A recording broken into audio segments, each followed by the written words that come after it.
신학적으로 접근하지 않고 성경신학적인 관점, 성경신학적인 관점은 성경 본문의 내용을 정확하게 해석하는 것을 말하는 것입니다.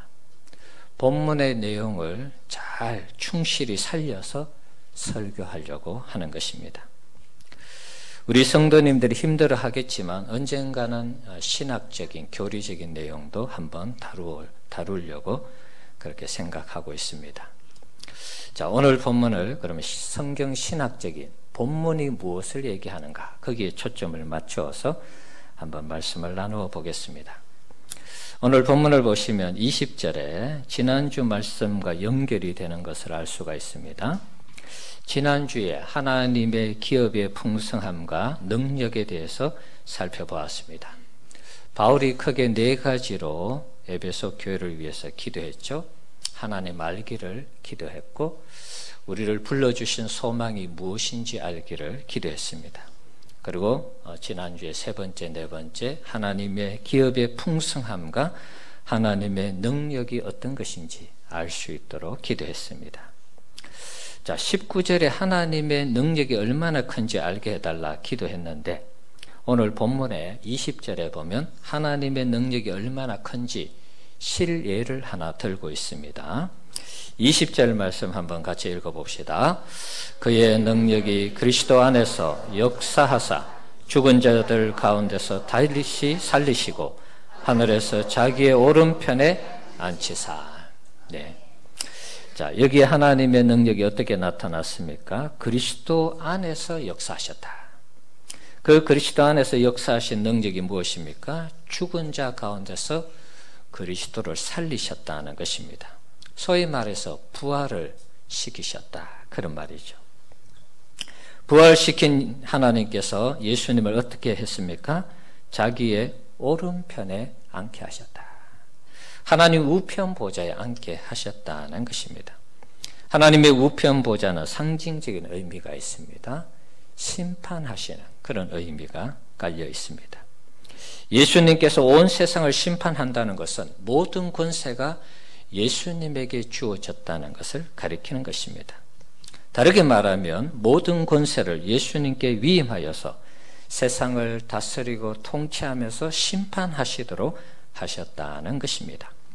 21절, 22절 내용도 이를 뒷받침해 주고 있습니다. 21절, 22절 같이 한번 읽어보겠습니다.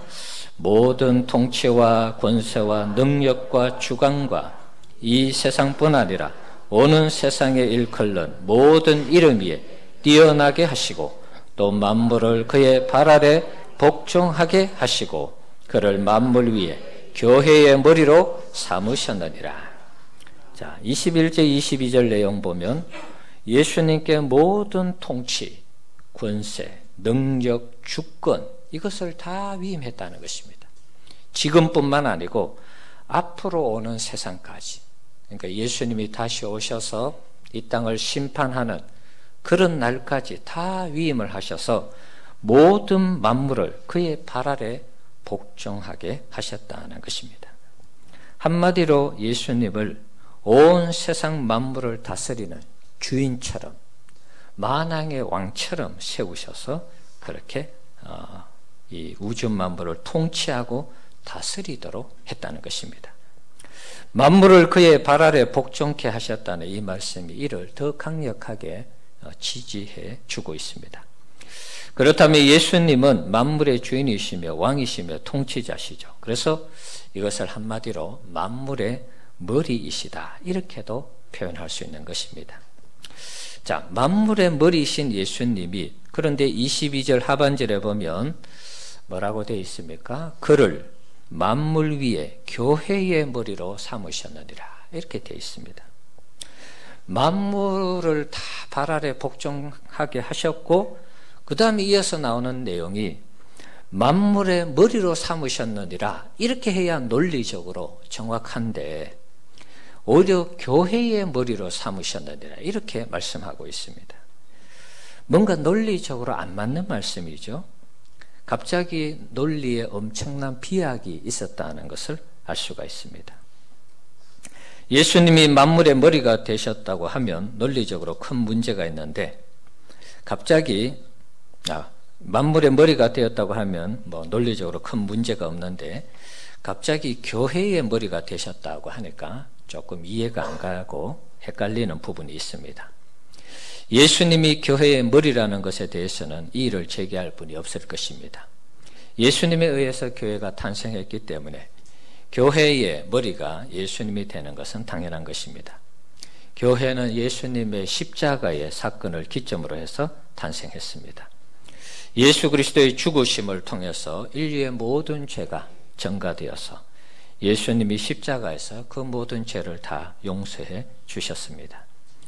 인류의 모든 죄를 전가받고 예수님이 죽으시고 다시 살아나심으로 예수를 믿는 자에게는 그래서 죄가 정죄되지 않는 것입니다.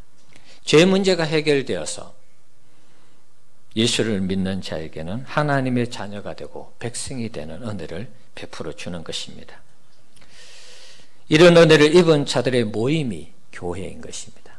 교회는 이 건물이 아니고 여러분 한 사람이 예수를 믿어서 내 죄를 용서해 주심에 대한 그 사실을 믿고 예수님을 섬기는 우리 하나하나가 모여서 교회가 된 것입니다. 그래서 백석교회라 하는 것입니다. 다른 교회에 모이면 또 다른 교회가 되는 것입니다.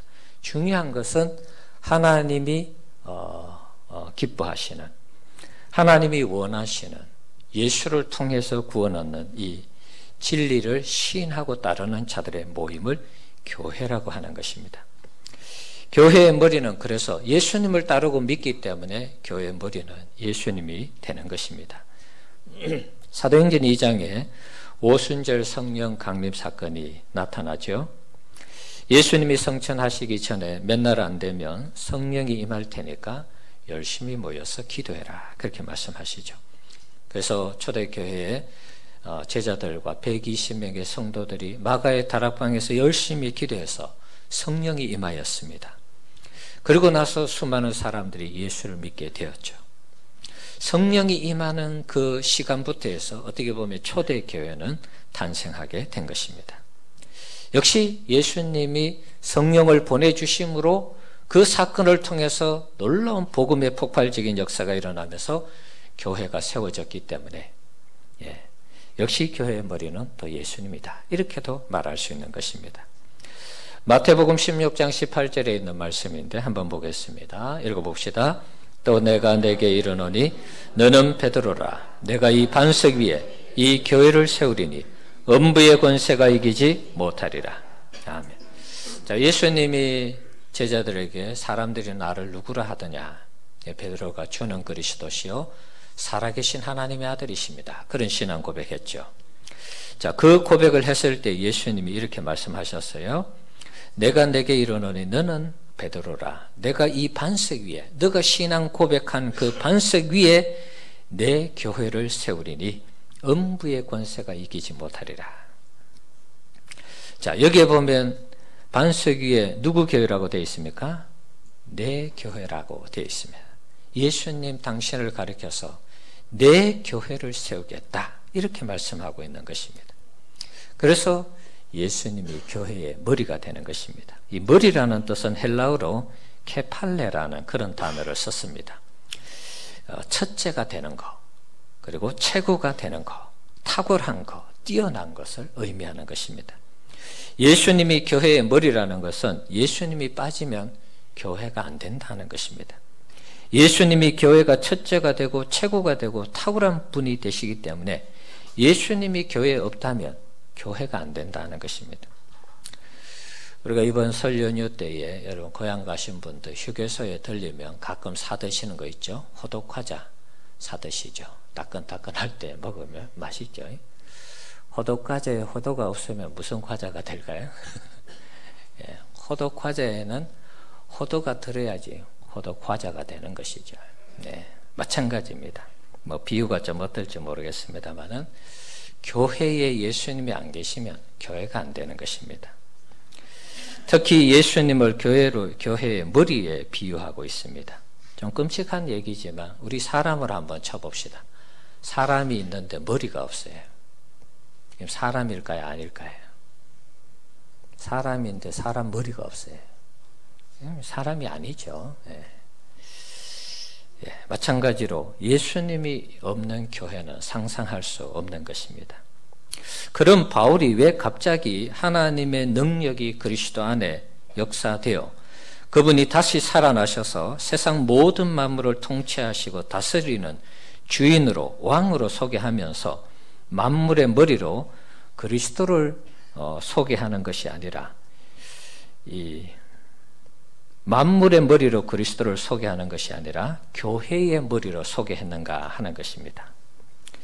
여기에는 앞에서도 잠깐 말씀드린 것처럼 엄청난 비약이 있다라고 말씀을 드렸습니다. 굳이 단계를 밟는다면 예수님이 하나님의 정권을 받아서 세상을 다스리는 통치자가 되었습니다. 만물이 그의 발 아래 복종한다라는 표현을 했습니다. 그러면 만물의 머리가 예수님이 되시죠.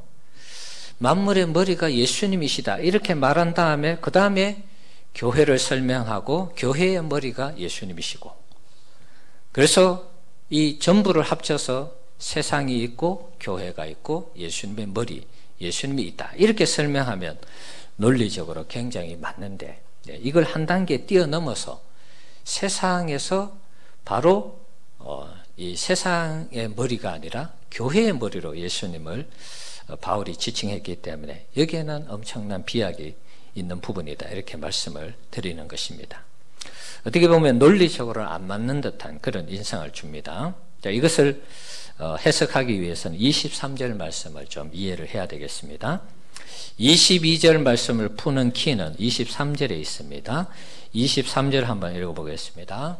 같이 읽어봅시다. 교회는 그의 몸이니 만물 안에서 만물을 충만케 하시는 이의 충만함이니라. 자, 교회는 그리스도의 몸이라 이렇게 되어 있죠. 만물 안에서 만물을 충만하게 하시는 이의 충만함이니라. 이 참말이 이 부분이 굉장히 어렵습니다. 엄청난 심오한 뜻이 여기에 숨겨져 있습니다. 교회는 그리스도의 몸인데 교회는 예수를 믿는 우리들이 모여서 교회가 된다 말씀드렸습니다. 그런 측면에서 우리 모두가 교회의 몸인 것입니다. 세계 교회 중에서 우리 교회도 어떻게 보면 예수님의 한 지체를 담당하고 있습니다. 특별히 어떤 부분인지는 알 수 없지만 예수님의 몸으로서의 역할을 분명히 감당하고 있는 것입니다. 우주적인 교회 안에 우리 백석교회가 하나 들어가 있습니다. 예를 들면 우리 몸의 지체, 팔다리, 우리 안에 장기, 여러 가지 많은 요소들이 있죠. 거기에 어떤 기능들을 하는 것입니다. 몸은. 우리 백석교회도 우리 장기 안에 어떤 한 기능을 할 수 있고 팔다리에 어떤 한 기능을 할 수 있는 것입니다. 자, 그런데 교회를 충만하게 하는 것이 무엇이라고 되어 있습니까? 그리스도 자신이라고 되어 있습니다. 자, 23절 말씀을 다시 한번 보시면 만물을 충만하게 하시는 이의 충만이라 이렇게 되어 있죠. 만물을 충만하게 하시는 이가 바로 그리스도 자신을 가리키는 것입니다. 그리스도께서 교회를 충만하게 한다 그런 뜻입니다. 여기에도 여러 견해가 있습니다. 그리스도 자체가 충만하신 분이기 때문에 그분이 있으면 교회 자체가 충만해 이렇게 해석하는 분이 있습니다. 어떤 분은 그리스도께서 교회를 충만하게 채우는 역할을 하기 때문에 충만하다 이렇게 얘기하는 분들이 있습니다. 그러니까 이걸 하나하나 여러분 일일이 설명하면 정말 너무 머리가 아파요.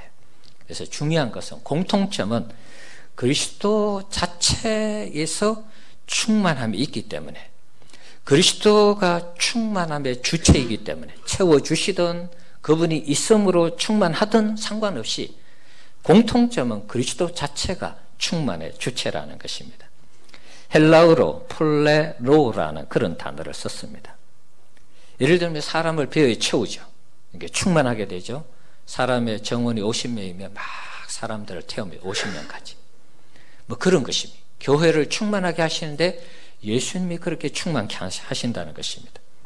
이걸 또 비유적인 의미로 풀이하면 충만하게 하시는데 완전하게 행하신다. 완전하게 하신다. 이런 뜻도 있습니다. 충만케 하신다는 뜻을 다르게 표현하면 완전하게 하신다. 교회를 충만케 하신다. 교회를 교회되게 완전하게 하시는 분이 예수님이시다. 이런 얘기입니다. 22절을 다시 해석하면 그리스도의 몸인 교회를 완전하게 하시는 분이 바로 그리스도 자신이라는 말씀입니다.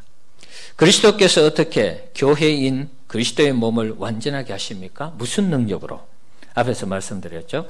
하나님께서 그리스도에게 죽음에서 부활케 하신 후에 온 세상을 다스리는 통치권을 그리스도에게 위임하셨다 그랬습니다.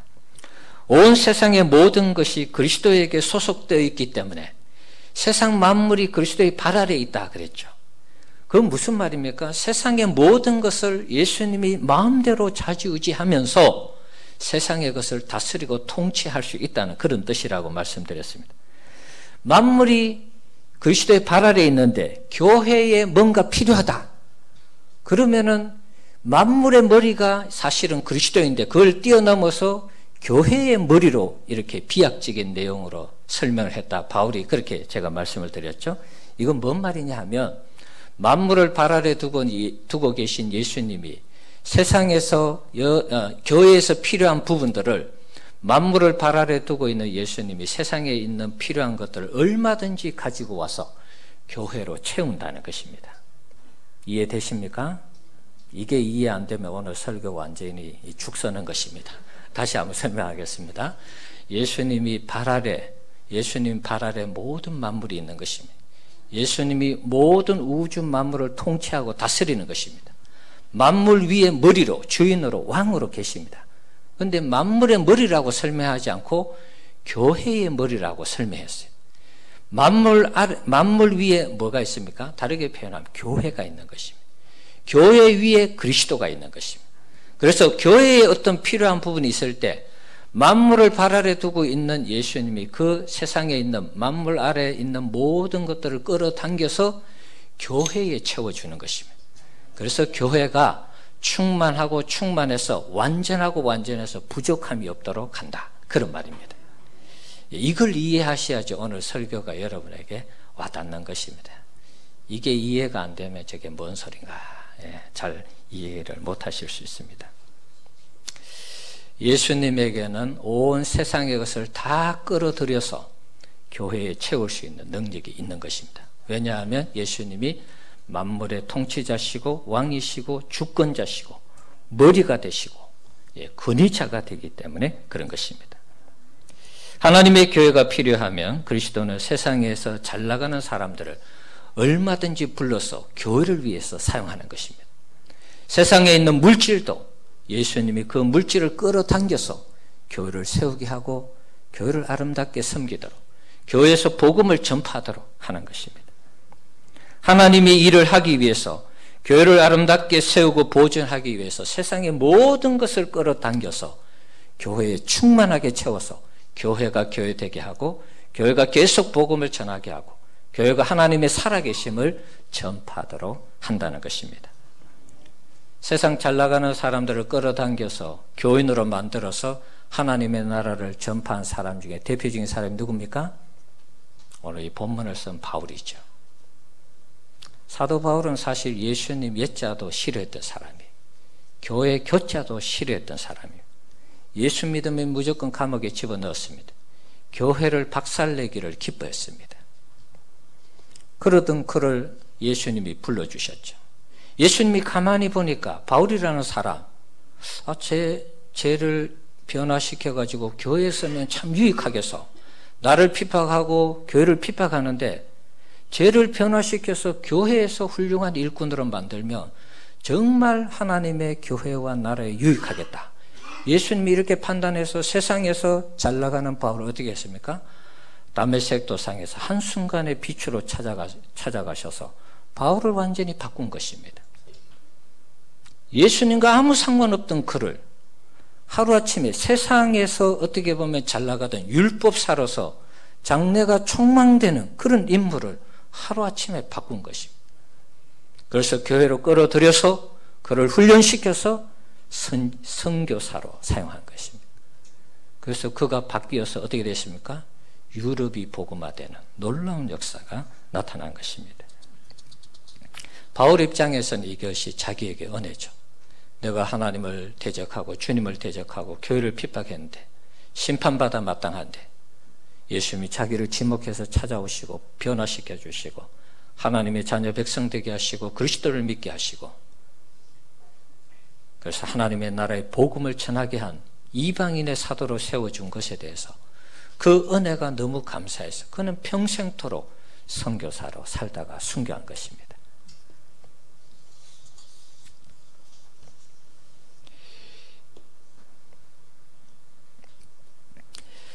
요즘 이정훈 교수라는 분이 기독교에서 뜨고 있죠. 전에 한번 소개한 적이 있습니다. 그분 울산대학교 법학과 교수입니다. 불교에서 핵심적인 역할을 했습니다.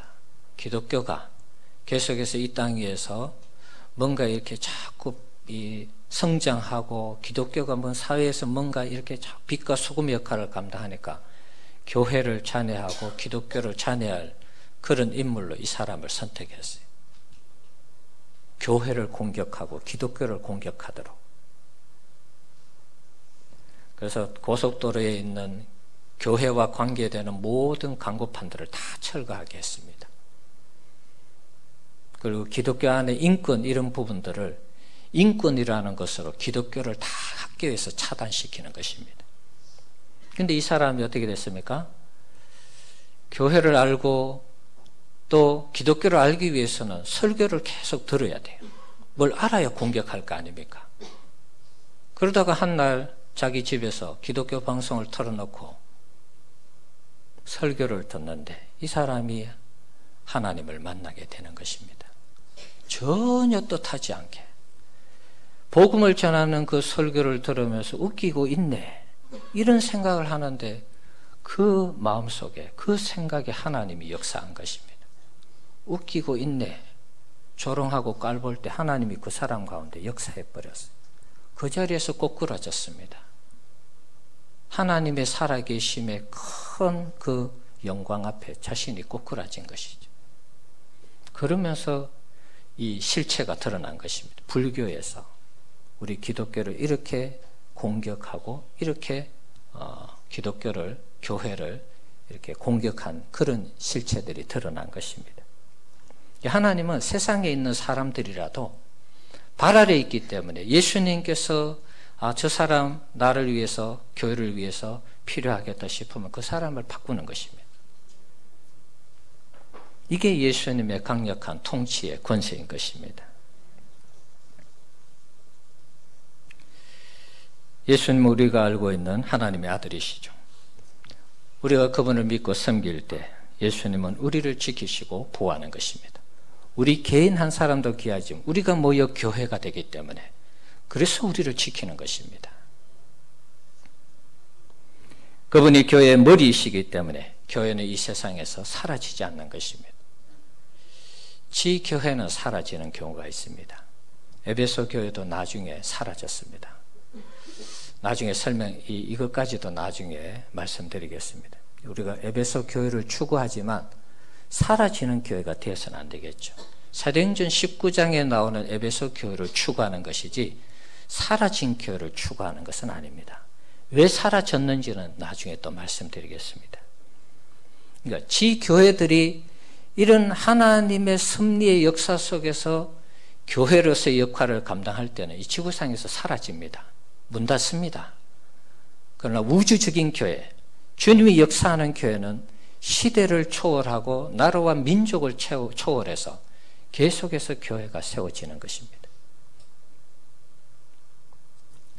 그런 의미에서 교회는 사라지지 않습니다. 우리가 예수님을 잘 믿고 섬기면 나머지는 예수님이 교회를 교회되게 하고 우리 성도들을 하나님께서 은혜 가운데 지키시고 보호하는 것입니다. 사실 예수님에게는 세상이 별로 관심이 없습니다. 그래서 세상 위의 머리다 이렇게 표현할 이유가 없는 것입니다. 예수님에게는 오히려 세상에 어떤 관심이 없고요. 우리 믿음의 사람들에게 교회에 관심이 있는 것입니다. 그래서 만물 위의 머리다 이렇게 표현하지 않고 바로 비약적인 도약을 해서 교회 위의 머리시라고 표현을 한 것입니다. 앞에서 말씀드린 왜 예수님이 세상의 머리가 아니라 교회의 머리라고 비약적인 이 표현을 했는지 여러분 이해가 되셔야 되는 것입니다. 솔직히 말씀드리면 세상은 예수님에게 별로 관심의 대상이 아닙니다. 예수님의 관심은 교회와 성도들에게 있는 것입니다. 세상 위에 그리스도께서 왕으로 군림하시지만 세상은 어디까지나 교회를 충만케 하는 도구로 사용하는 것입니다. 그렇기 때문에 세상의 머리보다는 교회의 머리로 표현을 한 것입니다. 이것을 그림으로 그린다면 이런 것입니다. 세상이 있고 교회가 있고 그리스도가 있는 것입니다. 3단계로 나누어서.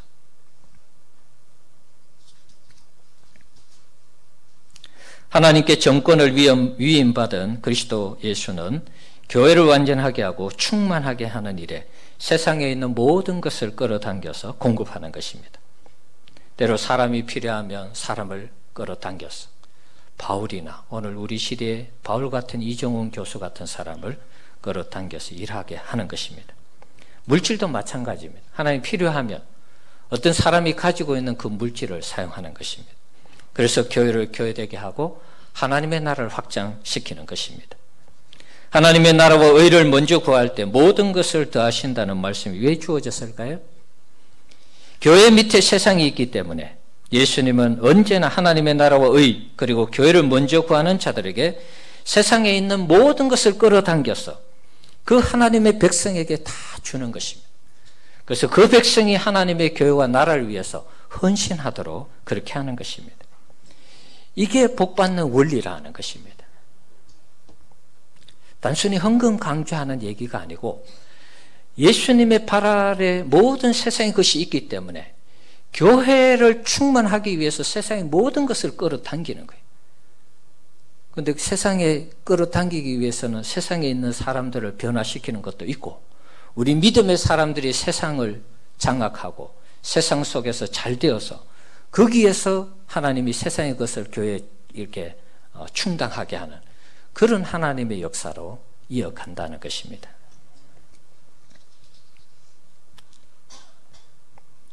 에베소 지역에 바울이 복음을 들고 갔을 때 에베소 지역은 사실 복음의 불모지였습니다. 지난주에도 말씀드렸습니다. 거기는 아데미 신전이 큰 신전이 있습니다. 엄청난 신전이 있는데 거기에서 신앙생활 하던 사람들이 있었습니다. 그런데 바울이 복음을 들고 갔을 때 그 도시가 바뀌었습니다. 어떻게 바울이 생소한 지역에 가서 복음을 전하는데 그 에베소 도시가 복음의 도시로 바뀌었을까요? 에베소 지역뿐만 아니라 에베소를 중심으로 해서 소아시아 지역이 다 복음화되었다고 그랬습니다. 이것은 예수님이 모든 권세를 그 만물을 발 아래 둔 권세가 아니고서 설명할 수가 없는 것입니다. 에베소 교회가 복음의 도시가 되도록 모든 세상의 것을 다 끌어당겨서 바울로 통하여 하나님의 나라가 세워지도록 그렇게 역사한 것입니다. 그래서 마술사들도 은 5만에 해당하는 책들을 다 모아서 불태우게 하고 말이죠. 바울이 에베소 지역에서 2년 이상 제자 훈련하면서 예수의 사람으로 훈련시켜서 바울 성교의 꽃을 이 에베소 교회가 바울 성교의 꽃이 에베소 교회라고 그랬죠. 에베소 교회의 놀라운 역사를 이루게 한 것입니다. 그리스도를 아끼지 않고 우리를 위해서 내어주신 하나님께서 모든 것을 우리에게 아끼지 않고 주시는 이유가 무엇일까요? 예수 그리스도의 십자가의 그 희생을 통해서 세워진 교회가 이 시대 가운데 더욱더 자리 잡고 하나님의 나라와 복음을 전하도록 하기 위해서 아들을 아끼지 아니하신 하나님께서 그 백성들에게 복을 주셔서 교회를 계속해서 교회되도록 세우는데 헌신하도록 사랑하는 백성들에게 복을 주고 그 일이 잘 되게 하고 그 사람이 하나님 앞에 형통함을 입어서 하나님의 일에 헌신하게 하는 것입니다. 하나님이 우리에게 복을 주실 때 그냥 주시는 법은 없습니다. 내가 세상에서 잘 먹고 잘 살기 위해서 그런 목적을 가지고 우리가 신앙생활 할 때 하나님은 복을 오히려 안 주시는 것입니다. 복 주심에 대한 분명한 이유와 목적이 있습니다. 하나님의 나라를 구하고 교회를 구할 때 하나님이 복을 주는 것입니다. 그 복을 통해서 교회를 세우고 하나님의 복음을 전하도록 하기 위한 것입니다. 전 세계적으로 하나님의 나라를 위해서 헌금을 제일 많이 한 분이 누굴까 그 생각을 한번 해봤습니다. 하나님이 어떤 한 사람을 통해서 하나님의 교회를 세우고 하나님 나라를 확장시킨 일에 누구를 제일 많이 사용했을까? 그냥 언뜻 지나가는 생각에 록펠러라는 사람이 생각났습니다. 지금 기독교인들 중에서 하나님 앞에 이렇게 헌금을 많이 하고 세상에 기부를 많이 한 사람이 누군지 제가 얼핏 잡히는 건 없어요. 지금 현재 이 우리가 살아가는 시간대에. 그런데 과거에 록펠러라는 사람이 있었습니다. 여러분 많이 들어보셨죠? 이분은 1839년에서 1937년까지 98세까지 살았습니다. 이분이 평생 동안 하나님 앞에 헌금한 액수가 얼마냐 하면 7억 5천만 불 했다고 합니다. 지금도 7억 5천만 불이면 거의 1조 원에 가까운 돈입니다. 1억 달러면은 1000억이 넘습니다. 그러니까 과거에 1900년대 초에 예를 드는 것입니다. 1900년도 초에 1조 원이라는 돈이 어느 만한 돈이 될까요, 여러분? 1조 원에 가까운 돈을 1900년도 초에 하나님을 위해서 드렸다는 것입니다. 이 사람은 헌금을 해서 12개 종합대학을 세웠습니다. 4,928개의 교회를 세웠습니다. 놀랍죠, 여러분? 록펠러에 대해서 또 인터넷에 보면 이 비난하는 글도 있어요. 여러분 한번 참조하시기 바랍니다. 뭐 다 차치하고 비난하는 내용이 다 맞다 그러더라도 중요한 것은 록펠러가 하나님 앞에 헌신을 했는데 12개 종합대학을 세우고 4,928개의 교회를 세웠다는 것입니다. 당시 록펠러의 재산은 지금 빌 게이츠의 재산보다 13배 정도 많은 재산이라 그래요. 그러니까 이 재산이 어마어마한 것이죠.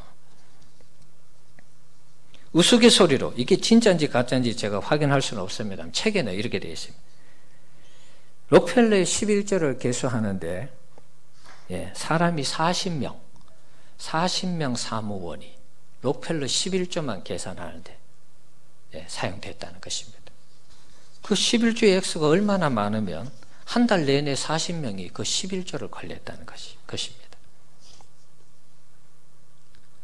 록펠러가 하나님 앞에서 마지막에 26년 동안 세계 최고의 부자로 살면서 그 비결을 인터뷰할 때 이런 내용을 가지고 인터뷰했습니다. 한번 보여주실래요? 26년 동안 미국에서 최고의 부자, 세계에서 최고의 부자로 살았는데 그 비결이 무엇입니까? 첫 번째, 내 성공의 비결은 11조다. 두 번째, 교회 앞에 앉는 교회 맨 앞자리에 앉아서 예배드렸다는 것입니다. 예배 전 40분 전에 92세까지 이분은 예배 전 40분 전에 항상 제일 앞자리에서 예배를 드렸다고 합니다. 그리고 목사님에게 순종하는 이런 내용.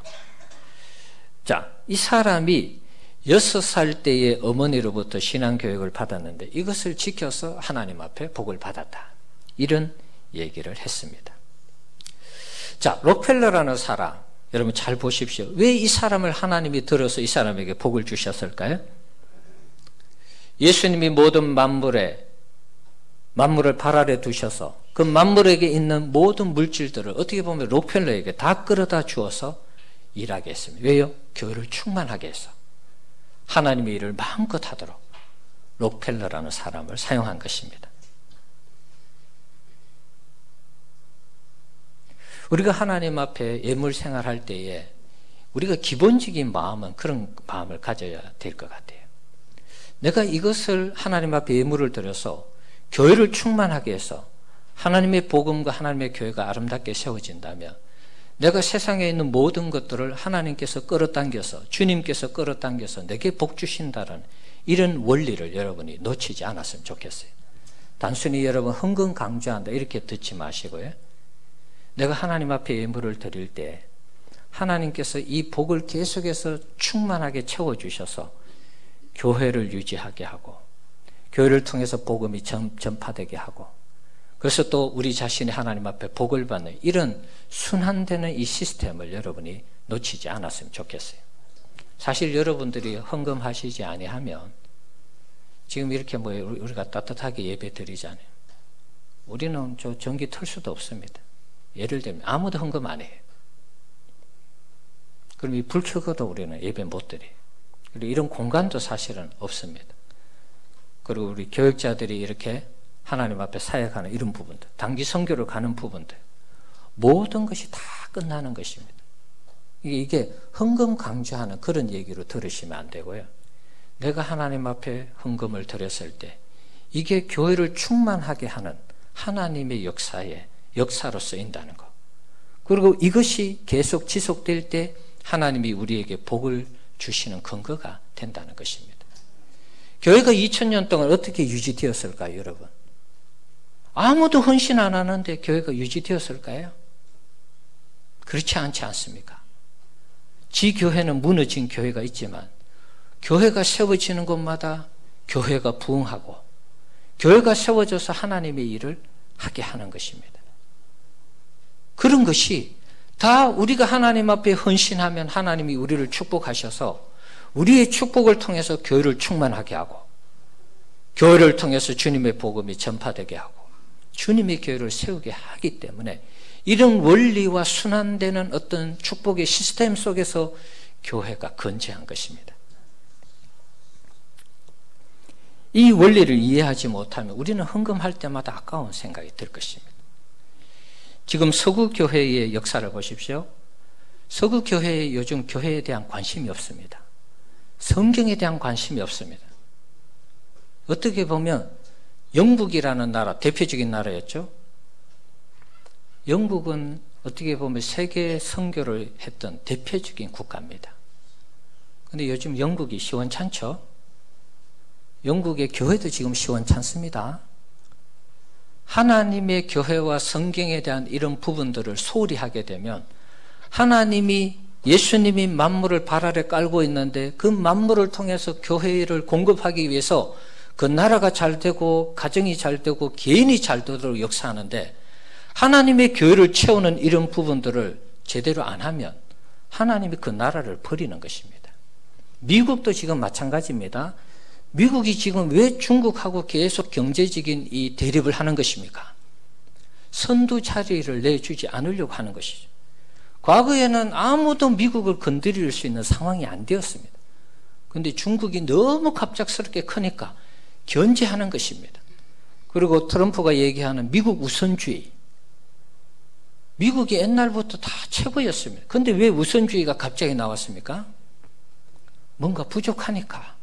자기 경제가 안 돌아가고 어려우니까 그런 거 아니겠습니까? 미국 교회 현실을 보십시오. 미국 교회가 예전 같지 않습니다. 학교마다 드려지던 예배가 다 사라지고요. 차별법을 통해서 이상한 이 법들을 만들어 가지고 미국 교회와 나라가 지금 이상한 쪽으로 가고 있어요. 그러니까 미국이라는 나라를 하나님이 복 주실 이유가 없는 것입니다. 교회도 안 되고 하나님의 법도 세우지 않으니까 왜 하나님이 미국에게 복을 주겠어요?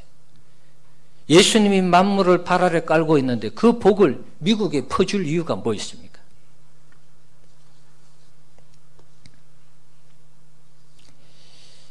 이스라엘 백성들이 범죄했을 때도 하나님은 다 망하게 하고 포로 잡혀가게 했습니다.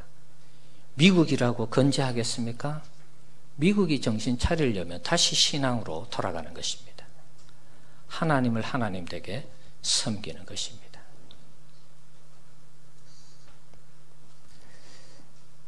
말씀을 한번 정리하겠습니다. 예수님이 교회의 머리 되십니다. 만물의 머리가 아니라 교회의 머리라고 표현한 부분을 여러분 꼭 기억하셔야 됩니다. 교회, 세상 위에 교회가 있고 교회 위에 그리스도가 있는 것입니다. 그래서 예수님은 교회의 머리가 되시면서 교회가 필요한 부분이 있을 때 세상의 모든 것을 끌어당겨서 교회 충만하게 해서 하나님의 나라를 확장시키는 것입니다. 교회 머리 되시는 주님 앞에 우리 자신이 우리 스스로를 쳐서 복종시켜야 되는 것입니다. 교회의 주인이고 왕이신 주님 앞에 우리가 주님을 주님 되게 섬기고 주님을 주인으로 섬기고 그렇게 신앙생활하면 교회 머리 되신 주님께서 여러분이 하시는 모든 일들마다 잘 되게 하시고 복을 주시는 것입니다. 그 복을 통해서 또 교회를 충만하게 하시고, 이게 복이, 그래서 복이 순환이 되는 것입니다.